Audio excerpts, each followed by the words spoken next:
There we go. So, hello everyone here. It's finally back. Mushoku Tensei, best anime ever. Keep the great sports well. 100 likes. Share the video, guys. Please subscribe. I wanna unbox. I have a hard time unboxing. I say immediately. I have a very hard time unboxing my figures. I buy a lot of figures and they stay in the box, whatever. I have a goddamn Roxy figure, which is based, on the position she has in the anime that really makes. And I wanna unbox it, guys. I wanna have it here next to Myrmonden or whatever. And my rules are kind of like, 100 likes, share the video right, and then we finally unbox Roxy instead in the video. Maybe I'll make an unboxing video, but whatever, I want to make an unboxing video, okay, Jesus Christ, guys. Anyway, I'm very, very excited, of course. My favorite anime of all time, right, Mushoku Tensei is back, and let's first talk about this Yuri scene, right. The Yuri scene, Sylphiette getting over to her best friend, but seriously, I said it in the end of the reaction part, this scene here, I think it's amazing, right. I think it's amazing, okay. Look at that, ooh, yeah. It's girl on girl, look at it. But seriously, this scene is so good. This scene is so Mushoku Tensei, and I really mean it, right? Because the episode is great or whatever, but this scene here is so good because the princess, right? Princess character is like, oh yeah, you kind of my slut now, Sylphiette. Take your clothes off, right? And it's kind of this weird Yuri R scene, right? But why it's so good isn't because it's sexual or whatever. I know people are gonna hate the anime because they're like, oh, you blah, blah, blah, yeah. No. My point why it's so good, right, is because this scene is believable, right? This scene is believable. Only in Mushoku Tensei does this scene make any sense, right? Because the author is also willing to have the character getting awed by her new best friend, right? The author is willing to have the character being betrayed in this way, right? Kind of like a berserk or something similar, right? And that's why this scene was so good. Because up to this moment, I was expecting the princess, right, to kind of betray Sylphiette, or someone to try to assassinate her, right, during this thing, which also happens. I was writing that later. But I was expecting her to perhaps be a hardcore traitor, right? So when she's like taking Sylphiette into her bedroom and being like, oh yeah, you are for me now, bitch, take off your clothes. I want to see some elf, oppas or whatever. Like, that scene actually felt like it was believable. I think it's such an important thing because if this had happened in any other anime, I would have immediately assumed that, oh yeah, but this is like whatever, this is like, this is a joke, this is some weird etchy joke. It's never gonna happen, right? But this anime is one of the few animes where I feel like, oh yeah, of course it's gonna get art, like, yeah, of course it's gonna happen, it actually makes sense, right? Because the author again is willing to actually write this kind of stuff, right? And then when she then just baits her and says, haha, I'm just joking with you, I love you, my best friend, let's hold hands, This is weird, like humorous thing, but still, she basically is like, haha, I'm just kidding with you, I would never force you to sleep with me, I'm your best friend, and then she makes like, haha, just kidding with you. Then that scene becomes hilarious, right? It's hilarious and it's shocking and it's just funny, but again, only Mushoku Tensei, I think, can deliver this kind of scene, because again, the author's willing to have no limits, right, have no breaks, and it's just like, so I love this anime, right? Because this was because basically, when she was betraying her, or she was fake betraying her, right? Sylphiette was being fake betrayed. I felt that immersion, I felt that it was believable. I felt that it was part of the anime. I felt that I was getting, I felt like, oh my god, we're getting art, It felt more believable, you know what I mean? And compared to like Bursts of Gas, it felt more believable that it's a terrible medieval time.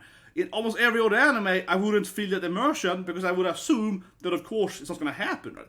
And here is that she did lie to her, but she could also have done it, right? She could have forced her into the bedroom and be like, oh yeah, we're gonna sleep together. That could have happened, and that could have been played straight as well, right? That's why this anime is so goddamn good. So I want to start for saying that was really, really good. Best anime back, because no other anime makes me really believe. Fittsu turns into this cool, white-haired elf chick, right? And like I said in the reaction part, of course, this thing was obvious. As an anime on the right, you've been spoiled massively, unfortunately. There's one thing.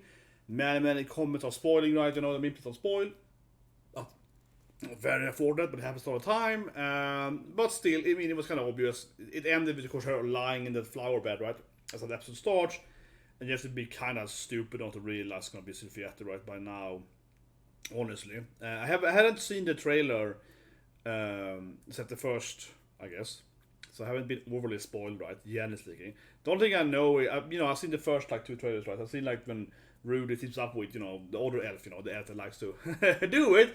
And generally I see a little bit of, Rudy's like new friends or whatever, right? So, but I haven't seen so much of Sylphiette, so yeah. So I still didn't know how the story was gonna go, but it was pretty clear though that, yeah, of course Sylphiette was the white-haired elf chick, right? It's kind of obvious. Who else would it be, basically? Right? It is a little bit of like elimination of basically, yeah, like, okay, so we have like 2 elves in the storyline, right? We have the Roxy's elf member, what's her name? SYLPHIETTE. What's her name again? SYLPHIETTE, the woman that sleeps everyone, yeah. Roxy's friend, right there. We have her, and then we have basically, Sylphie, right? So who else is gonna be the white-haired elf lady? But yeah, she kind of fell down, right? Her hair turned white, but she was like landing, the fear, the anxiety, some memory lapse, whatever. Yeah, it's like a mental trauma thing, right? Which, in real life, you can turn gray hair and so on if you have a lot of stress or whatever. And there's more stuff that like can make your hair turn gray. And it's also that like gray hair is more resilient than other hair colors or whatever, or like the hair sac is like stronger than that. That's why you turn gray hair eventually and you lose your hair colors or that if you get older. And so on, which I think is true on both animals and humans, etc. Right? Every mammal has a thing going for them. So yeah, like immense stress can make your hair turn white, right? So she's like an elf lady, takes that to another level, I guess. You transform her hair white. Yeah, I mean, for a human in real life, it would be like a slow process, right? Where something really, really shocking happens to you, and then you might like lose your hair color, so to speak, something like that, basically. But of course, it would then grow out, yeah, like if it happened to me today, then my beard would, be permanently white, but it would, of course, be that every hair I get afterwards would be white, right? Yeah, she just turns white immediately. So it's definitely a magical stress thing there. But sure, I mean, honestly, I buy it, right? Because I keep saying, even in reality, right, your hair can turn white, and of course it's like an elf, so whatever. It's like the medical version of, massive PTSD or whatever. Yeah, so sure, why not, right? And then the episode's pretty good. I mean, I will of course admit that it feels weird watching the episode, and there's no Rudy, it's all the character, but I will say this thing, because I read a few days ago that episode is called episode 0, right? Because the review is called 0, it's not 1. I'm fine with it. Yeah, if it's called yeah, that's a good point. If they actually called this episode 1, I think other people were more disappointed. I also probably a little bit. I mean, I still like the episode, but yeah, if it's called 1, and it's all about Sylphie, it's fine, but I'll be like, where's Rudy? He didn't appear for 1 second. Yeah, it wasn't like even the last scene wasn't Rudy being like running or something. Yeah, it was just like you Sylphie. And now this felt more like an OVA. You know what I mean? Usually OVAs are side stories. This felt more like I'm watching a side story, right? To of course, explain the full storyline. And I haven't read the novels, but I assume that this is like a side novel, so you read this novel separately from the main story of Rudy, I guess. Probably. Correct me if I'm wrong, please. But that's my guessing. Kind of like the airy OVA when she goes around and kills Goblin, right? This felt similar to that one, but now I see another one of his, love interest doing something else, right? Yeah, of course, then landing and meeting her new friends. So definitely good, and it's building up the general storyline. But yeah, I think it's good that they call it episode 0, and they kind of even have this like Guardian Fritz thing, and they even have like a separate name for it, right? If they kept the original name and air date or whatever, episode 1, it would be a little weirder. Then you would be a little more surprised. But yeah, I mean, it's right up. Can I comment now? It's about the mana. I see. That's why it happens too? Okay, interesting, yeah. What's about the mana thing? That's a good point, yeah. I'm reading the comments now from the reaction. Yeah, that's a good point, yeah. It's like a stress thing and a mana lapse thing, yeah. So you got owned there. I see. Interesting. Did they explain that in the episode? Maybe I missed that. That's a good point, though. I combine with stress, but otherwise, the story was pretty straightforward, I would say. I would say it was pretty straightforward. It was obvious that the princess, the typical princess character is gonna get assassinated. Or, I mean, obviously, if you save her.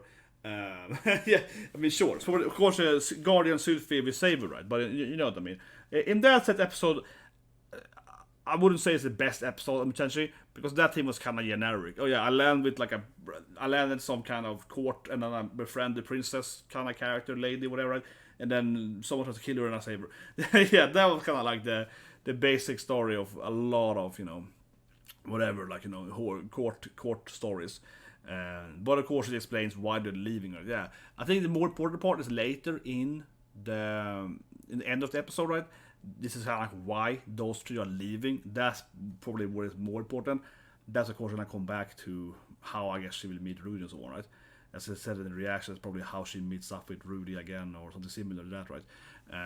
And also, I guess it's earlier when I put out, right? I think that this whole battle, right, that Sylphie goes into this, saves her and so on, and this whole like betrayal or whatever, right, coup or whatever, that thing will probably be, I'll say it, right, that's probably important for Rudy later. I'm sure that Rudy is gonna get involved into this thing, right? You know, Rudy's gonna meet up with Sylphie, he's gonna meet her new best friend, right, or Tomodachi, and then he's probably gonna get involved in this like coup or, you know, uprising or whatever you call it, yeah.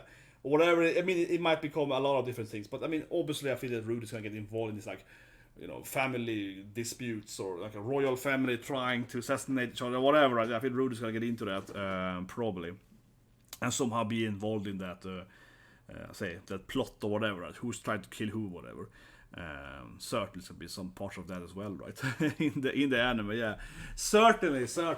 But it doesn't feel it's gonna happen immediately, or no. This doesn't feel like Rudy. I'm guessing here, because I'm only. It doesn't feel like Rudy's gonna meet up with Sylphie.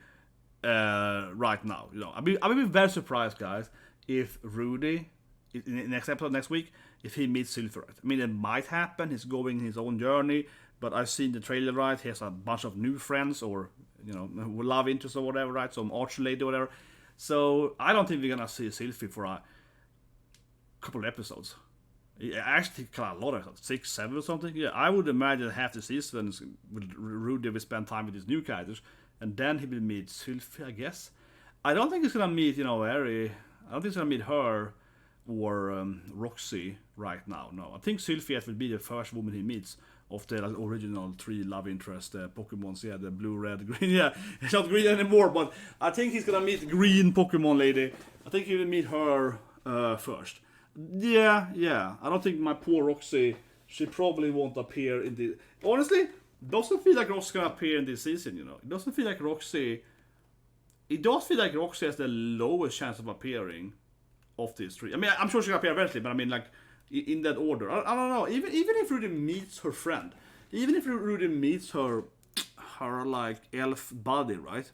Which is like her you know her party member, and you know she sleeps everywhere. But yeah, which is, you know, still Roxy's friend, right? Is Roxy's slutty elf friend? Yeah, I think they, even if he meets up with her. And she obviously knows Roxy, I mean, clearly. And she probably, and hopefully we're talking. So I still don't think Roxy's gonna appear.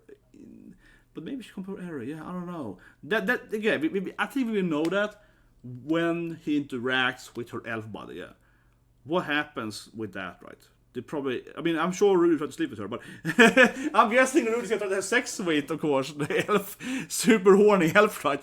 But after that, after the initial cringy intercourse or whatever, or it probably failed, but something like that, it's definitely gonna be some weird, you know, almost getting it done, yeah, something like that. After that initial awkwardness, then he probably will talk about Roxy, right? But I still think that Sylphiette is gonna return and meet him up with that. That being said, though. And then with the last thing here, right, in the video, will Sylphiette team up with Rudy, though, in the beginning? Doesn't feel like it. It feels like she's, like, determined now to stay with her bestie, though. She's like, Tomodachi, yeah. Of course, the episode kind of goes back to that, with the weird bedroom scene, saving her, and then she's like, well, we're best friends, right? You and me, girl, yeah, we're best friends for life, right? So, it does feel like Sylphiette actually won't go with Rudy or whatever, right, immediately. She's like, no, this is my best friend, right? So I think that's what kind of back was said earlier. I feel that when Rudy meets up with her, he's gonna help her to protect her best friend. Right? That's gonna be like an arc where Rudy has to help her protect her bestie, and then after that, I feel Sylphie will leave with Rudy as like permanent party member / girlfriend or whatever, right? Or, you know, lover or husband and wife, whatever. But it's probably what I imagine, right? Yeah, that Rudy gets there, he helps her to protect her and fix that like thing, and then he leaves with her. But she probably will refuse to leave her bestie, right? So that's kind of how Rudy will get into that to begin with. But think about that guy. That sounds logical. But I think that will happen in like 6, 7 episodes from now. Yeah, like I said, I think Rudy's gonna meet the other character first, and then eventually himself with Sylphiette, right? And then probably Roxy comes after that, probably. Something like that. But anyway, guys, I'm so happy it's back. It still felt a little weird. There wasn't Rudy yet, but yeah, I think next episode probably Rudy meeting up with those new characters, right? Yeah, like he going to our taverna and going to our cantina or whatever, and picking up some new waifus or whatever. It feels like Rudy's gonna just. I feel we have this depression, right? He getting, you know, dumped, right? And then it's probably somewhat not over that, He's probably gonna mop around and be like, oh, I need to do something, and then meet some random elf chick or some archer woman. It's like, oh, whatever, I pick her up and we can go and kick some demons. So I feel it's gonna, bro. I really wanna see what he does next week. Yeah, and he's gonna come out from his depression after being dumped by his first girlfriend, right? Yeah, poor guy, man. So. Hope you subscribe, so like button, right? Make me unbox Roxy here, right? Of course. What do you guys think about the bedroom scene? I think it was amazing. That's clearly my favorite scene. Talk about it in the beginning, right? Then, so you guys have a great day.